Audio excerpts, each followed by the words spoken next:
për t'ja hequr pushtetin Ramës. Amerikanët bëjnë çdo gjë. Amerikanët për 48 sekonda të arrestuan një nga presidentët. Mendon ti pyetja e fundit tash, meqense jemi bashkë dhe fillojmë pjesën e dytë pas disa minutash. A mendon ti se një ndërhyrje nga jashtë që do t'ja lehtësonte opozitës prishen e ekuilibrave të Ramës apo fuqisë Ramës e forcon demokracinë shqiptare apo e lën në stagnacion apo e dobëson akoma më shumë?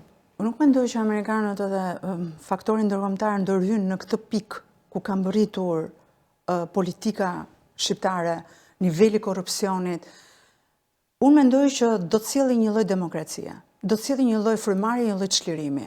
Kur unë para disa muajsh flisja për narkoterrorizëm, shumë kush qeshi me mua, shumë kush në studio, shumë kush më përgënjështroi, të tjerët më morën, po kjo, nga i mori të dhëna. Janë gjithologët që rinë për studio, po. Direkt mbas asaj deklarate, një shprehje të tillë dhe një tokë fjalë të tillë e mori lideri i Partisë Demokratike, e morën shumë drejtues të tjerë të partive të tjera, por mbi të gjitha foli hapur faktorin ndërkombëtar. Ne kishim kreun e spakut që u thirr në Amerikë dhe gjë e parë që erdhi ishte për narkotrafik.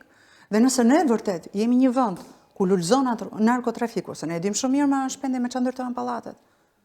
Me çfarë ndërtohen më.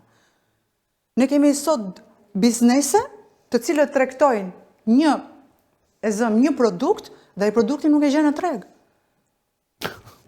Dhe vlera, dhe llogari. Është aq i mirë sa nuk e gjen treg. Po, dhe në dogana ai deklaron 20 milion euro në vit fitime nga shitja e produktit. Tani ti ma thuaj mua, po ty ta toleron një shtet i cili ty të monitoron, që ti investon në ngritjen e organizmave të reja, që ti t'jesh një vend aleat, kush të futin në NATO? Amerikanët futën. Ti sot nuk e ushtri.